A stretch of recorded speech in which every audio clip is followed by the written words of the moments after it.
Mumbai cruise drugs case में गिरफ्तार आर्यन खान की जमानत अर्जी पर आज बॉम्बे हाई कोर्ट में दोपहर 2:30 बजे सुनवाई होगी। कल हुई सुनवाई के दौरान आर्यन के वकील मुकुल रोहतगी ने कहा कि मेरे क्लाइंट के खिलाफ ड्रग लेने, उसे खरीदने बेचने का मामला नहीं है।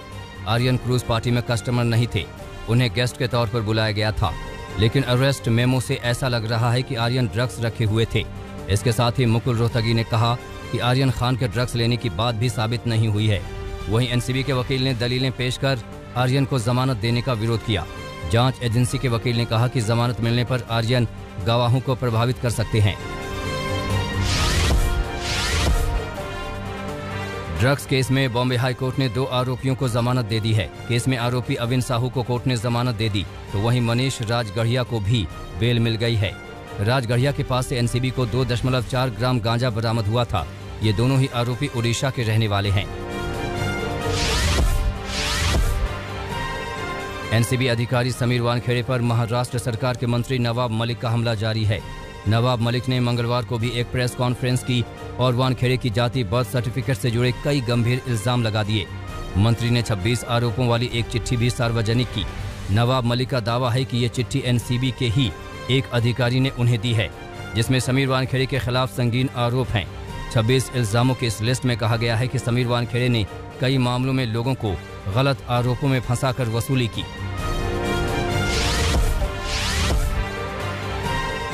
क्रूज ड्रग्स पार्टी मामले में समीर वानखेड़े पर लगे आरोपों की जांच के लिए नारकोटिक्स कंट्रोल ब्यूरो की 5 सदस्यीय टीम आज मुंबई पहुंचेगी। इस टीम की अगुवाई डीडीजी ज्ञानेश्वर सिंह करेंगे। टीम में डीडीजी के अलावा जोनल डायरेक्टर लेवल के अधिकारी शामिल हैं। इस मामले के गवाह प्रभाकर सेल के आरोप के बाद एनसीबी ने समीर वानखेड़े के खिलाफ जांच शुरू की है। साथ ही वानखेड़े पर नवाब मलिक के आरोपों की भी जांच की जाएगी। नवाब मलिक के आरोपों के बाद समीर वानखेड़े के बचाव में उनकी पत्नी क्रांति रेडकर और बहन यास्मीन भी सामने आईं। उन्होंने समीर के पिता का जाति सर्टिफिकेट जारी कर नवाब मलिक के आरोपों को झूठा करार दिया। इस दौरान क्रांति ने कहा कि समीर वानखेड़े के पूरे गांव का सर्टिफिकेट देख लीजिए, उनके पूरे वानखेड़े परिवार का सर्टिफिकेट देख लीजिए, उसका कास्ट सर्टिफिकेट सही है। समीर वानखेड़े की बहन यास्मीन वानखेड़े ने कहा कि अगर नवाब मलिक के पास ऐसे दस्तावेज हैं तो वे कोर्ट क्यों नहीं जाते, वो मीडिया के सामने समय क्यों बर्बाद कर रहे हैं, हम कोर्ट में उनका जवाब देंगे।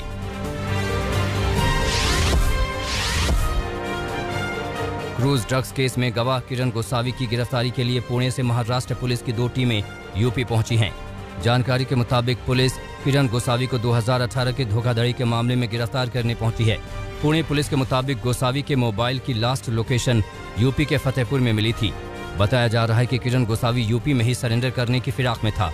ड्रग्स मामले में गोसावी पर उसके ही बॉडीगार्ड प्रभाकर ने वसूली की कोशिश का आरोप लगाया है। हालांकि गोसावी ने सभी आरोपों को गलत बताया है।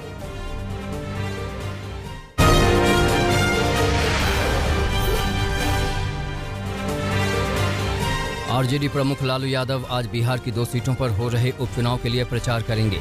लालू आज तारापुर और कुशेश्वर स्थान विधानसभा सीट पर प्रचार करेंगे। दोनों ही सीटों पर आरजेडी और कांग्रेस भी आमने सामने हैं, जिसे लेकर दोनों ही दलों में तल्खी बढ़ी हुई है। प्रचार से पहले लालू यादव ने कहा कि बिहार में कांग्रेस की स्थिति सभी को पता है। क्या जमानत जब्त कराने के लिए कांग्रेस को सीट दी जाती? बिहार के मुख्यमंत्री नीतीश कुमार ने लालू यादव पर बड़ा हमला बोला। लालू यादव पर तंज कसते हुए नीतीश कुमार ने कहा कि लालू कुछ और तो कर नहीं सकते हैं, मगर उनको गोली जरूर मरवा सकते हैं। कल नीतीश कुमार तारापुर विधानसभा सीट पर होने वाले उपचुनाव में प्रचार के लिए पहुंचे थे। प्रचार के बाद वापस लौटे नीतीश कुमार ने लालू पर करारा वार किया। कांग्रेस अध्यक्ष सोनिया गांधी ने प्रदेश कांग्रेस कमेटी के अध्यक्षों, महासचिवों और राज्य प्रभारियों के साथ बैठक की। इस बैठक में उन्होंने पार्टी नेताओं और कार्यकर्ताओं को संदेश दिया। कहा कि हमें वैचारिक रूप से बीजेपी और आरएसएस के अभियान से लड़ना होगा। इस बैठक में राहुल गांधी और प्रियंका गांधी भी मौजूद रहे। इस दौरान सोनिया ने बीजेपी और आरएसएस को टारगेट करते हुए कहा कि अगर हमें इस लड़ाई को जीतना है तो हमें दृढ़ विश्वास के साथ लोगों के सामने उनके झूठ का पर्दाफाश करना चाहिए। यूपी के सीएम योगी आदित्यनाथ ने अरविंद केजरीवाल पर करारा हमला बोला। योगी आदित्यनाथ ने कहा कि लॉकडाउन के दौरान दिल्ली के मुख्यमंत्री केजरीवाल ने प्रवासी मजदूरों को भगाया था। अब चुनाव में उन्हें यूपी नजर आ रहा है। जब इनको मौका मिला था तब ये यूपी और बिहार के प्रवासियों को दिल्ली में नहीं रोक सके, उनके लिए रहने खाने की व्यवस्था नहीं कर सके।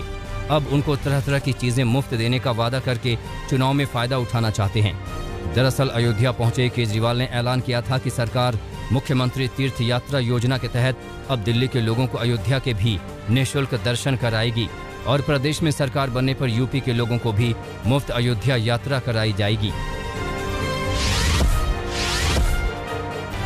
संसद के शीतकालीन सत्र की शुरुआत इस बार नवंबर के आखिर से होगी। सूत्रों के मुताबिक संसद का शीतकालीन सत्र 29 नवंबर से शुरू होकर 23 दिसंबर तक चल सकता है। संसद के इस शीतकालीन सत्र में सदन की कुल 20 बैठकें आयोजित हो सकती हैं। इस दौरान कोरोना से जुड़े प्रोटोकॉल्स का पालन किया जाएगा।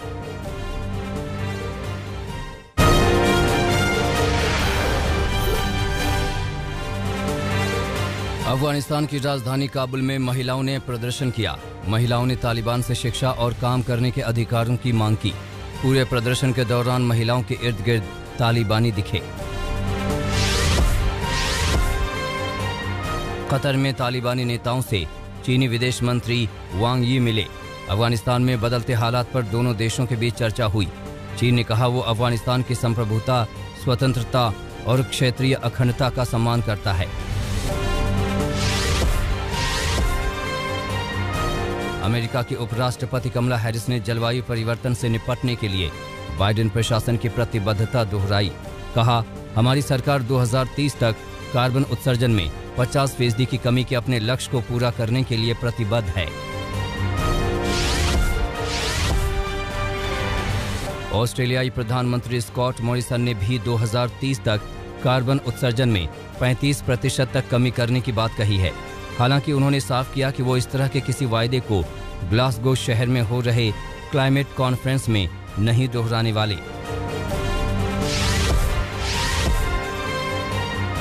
यूरोपीय संघ के देशों के ऊर्जा मंत्रियों ने लक्जमबर्ग में ऊर्जा की कीमतों में हो रही लगातार वृद्धि पर बैठक की।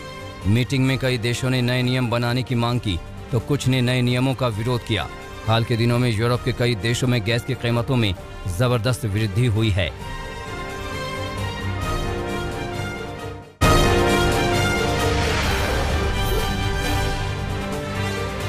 यूपी के बांदा की जेल में बंद मऊ विधायक मुख्तार अंसारी के खिलाफ एक बार फिर गाजीपुर जिला प्रशासन ने कार्रवाई की है। गाजीपुर प्रशासन ने मुख्तार अंसारी की पत्नी अफसा अंसारी के नाम पर बन रहे एक अवैध शॉपिंग कॉम्प्लेक्स को कुर्क कर दिया।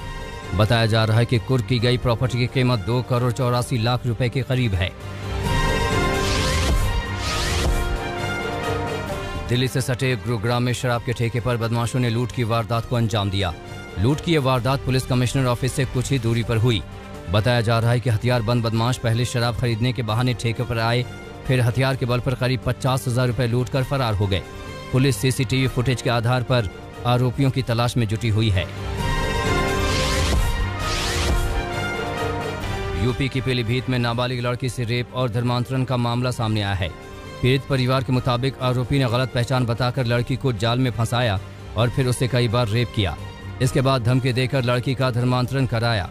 लड़की के परिवार वालों का आरोप है कि धर्मांतरण के मामले में आरोपी के परिवार के सदस्य भी शामिल थे।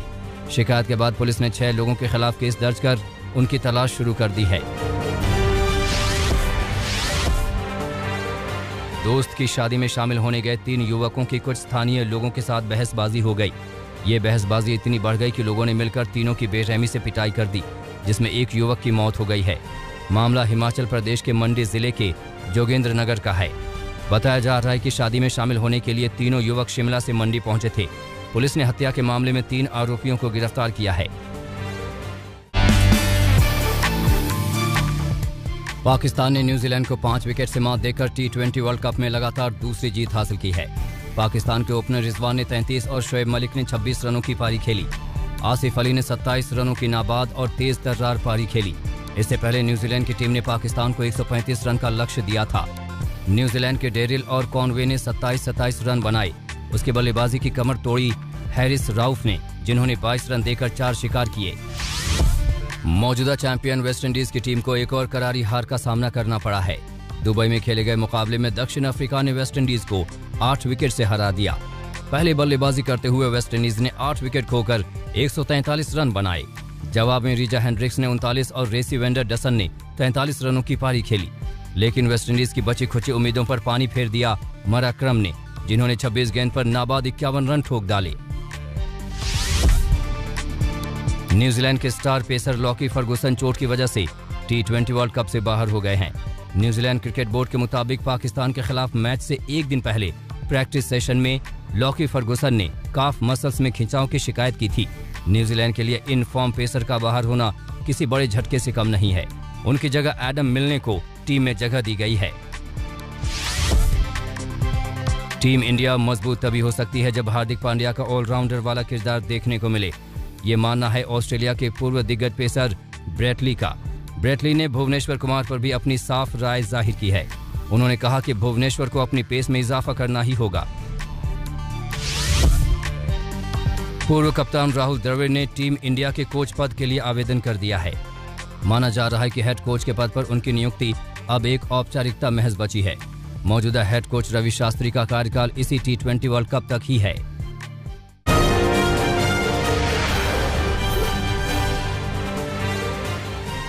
पशु अधिकार से जुड़े सामाजिक कार्यकर्ताओं ने लंदन की सरकारी इमारत वेस्टमिंस्टर बिल्डिंग पर चढ़कर प्रदर्शन किया।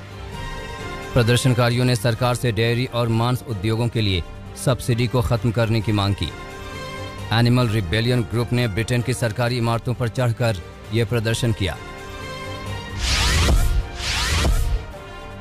क्यूबा की राजधानी हवाना में नहीं थम रहा सरकारों के विरोध में प्रदर्शन। कोरोना प्रतिबंधों के साथ कई मुद्दों पर लोग अपनी सरकार का विरोध कर रहे हैं। देश में ही हो रहे प्रदर्शनों के लिए क्यूबा की सरकार ने अमेरिका को जिम्मेदार ठहराया है। अमेरिका और क्यूबा एक दूसरे के लंबे अरसे से विरोधी देश हैं। रूस में कोरोना का कहर नहीं रुक रहा है। पिछले 24 घंटों में कोरोना से मरने वालों की संख्या 1106 हो गई है। बढ़ते कोरोना मामलों को देखते हुए रूसी सरकार ने लोगों से इस हफ्ते घरों में रहकर काम करने का निर्देश दिया है। न्यूजीलैंड की सरकार ने कई और क्षेत्रों में काम कर रहे लोगों के लिए वैक्सीनेशन को जरूरी कर दिया है। रेस्टोरेंट, बार, जिम, सैलून जैसी जगहों पर काम कर रहे लोगों को अब कोरोना वैक्सीन लेनी होगी। इस बदलाव के साथ ही न्यूजीलैंड के 40% कामगारों को अब वैक्सीन लेना होगा। नहीं लेने पर नौकरी जाने का खतरा होगा। अमेरिका के कैलिफोर्निया राज्य में तूफान का कहर कम नहीं हुआ है। लगातार बारिश और तेज हवाओं से लोग परेशान हो गए। लॉस एंजलिस में 56 किलोमीटर प्रति घंटे की रफ्तार के साथ हवाएं चल रही हैं।